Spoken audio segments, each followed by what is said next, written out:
Ayan yung ating gugulayin, guys. Magluluto ako ng pakbit. Grabe guys, ang mahal ng gulay sa palengke. Kaya ayan yung binili ko. Ayan, konti lang yan guys. Pero sakto lang naman yan sa amin. Kasi 3 lang kami kakain. Ay 4 pala. Ayan. Ayan na guys, ang ating gugulayin. Ayan. Katigas tong ano guys, at saka ito na. Ayan. Ayan. Diba? Gagawin natin ang ating kalbasa na guys.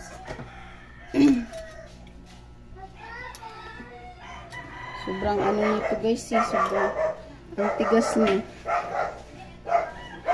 Ito yung kalbasa na maano.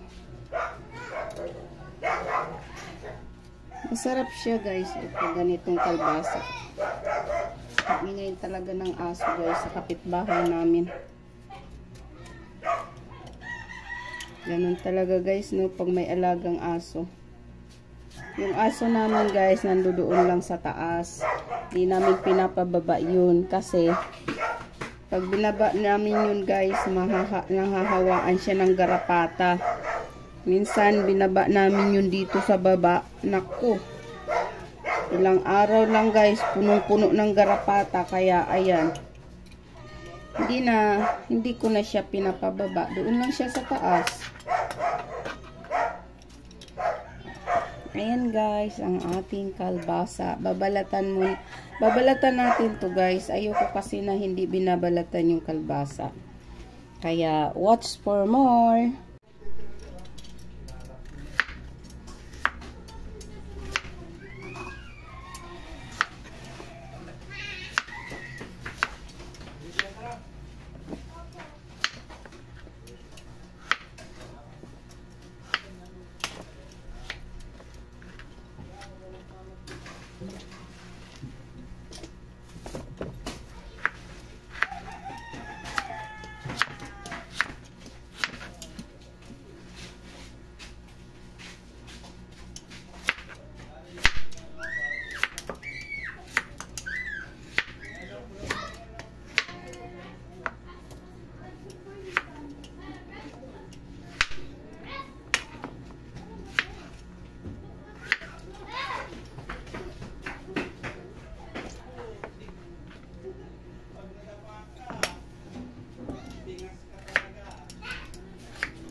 Ayan na guys, tapos na ang ating gulay sa paghiwa. Ngayon magluluto na tayo. Ako guys magluto ng pakbit. Halo-halo ko yan lahat. Kasi pantay-pantay lang naman yan guys pag naluto na.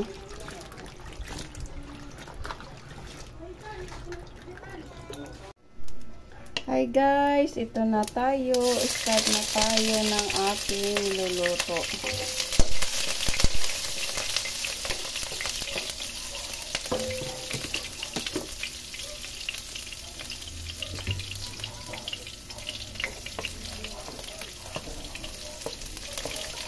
Ayan.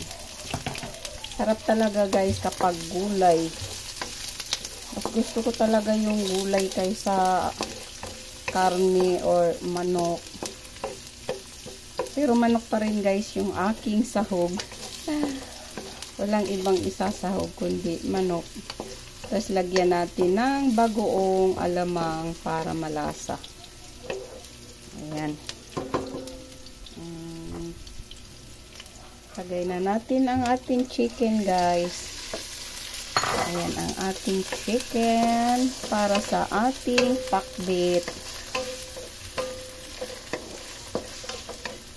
Yung iba naman guys, yung taba ng baboy ang nilalagay dito. Tayo, chicken, kaya ayan.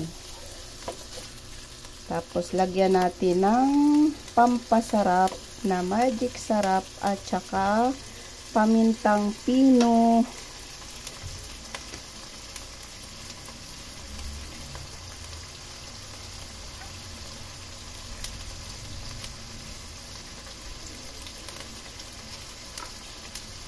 Ang pawala guys ng ano lang manok, ang pamintang pino. At ang ating pampasarap na magic sarap. Kunti-kunti lang naman guys.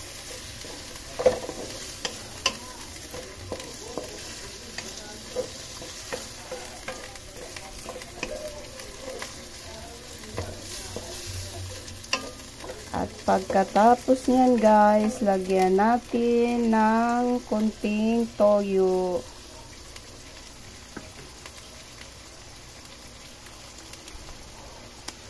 Para magkaroon ng kulay.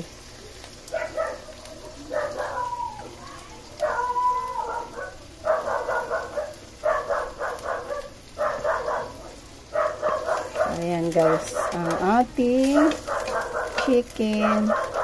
Ayan, takpan muna natin to guys hanggang sa maluto yung ating chicken bago natin ilagay ang ating gulay. Watch for more. Ayan guys, ilalagay na natin ang ating gulay.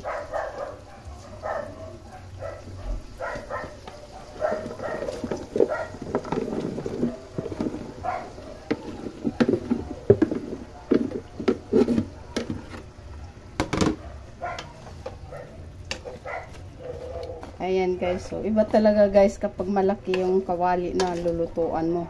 Dati hirap ako sa kawali ko guys kasi laging natatapon. Ngayon hindi na kasi malaki na ang ating kawali. Ayan, diba? Ayan. Pakuluin muna natin guys, tapos lagyan natin ng konting tubig, tapos ilagay na natin ang ating bagoong. Pero ngayon pa lang guys, ilagay na natin ang ating bagoong para malasa na siya. Ayan guys, oh. Konti lang yan guys, yung bagoong na ano na halo ko. Konti lang to, ano lang to guys, tig 5 piso. Kasi para magkaroon siya ng lasa, kaya lagyan natin ng bagoong. Pero depende din yan sa inyo guys kung gusto ninyong ano, kung ayaw ninyong lagyan ng bagoong. Ako guys, nilalagyan ko talaga ng bagoong, alamang, kasi yan talaga yung nakapampalasa sa ating gulay. Ayan. Ayan, takpan natin yan guys. Tapos, mamaya, lagyan natin ng kunting tubig para magkaroon siya ng sabaw kunti. Ayan guys. Watch for more. Ayan na guys. Luto na ang ating gulay. Napadami ako ng sabaw guys. Pero okay lang yan. Mahilig naman sila sa sabaw. Ayan. Dapat konti lang sana ang sabaw nito guys. Pero ox lang yan. Dahil mahilig sila sa sabaw. Kaya ayan. Gulay na sinabaw. Pero masarap yan guys. Promise. Okay. Ayan. Luto na. Let's eat na guys. Thank you for watching. God bless everyone. Watch more for more.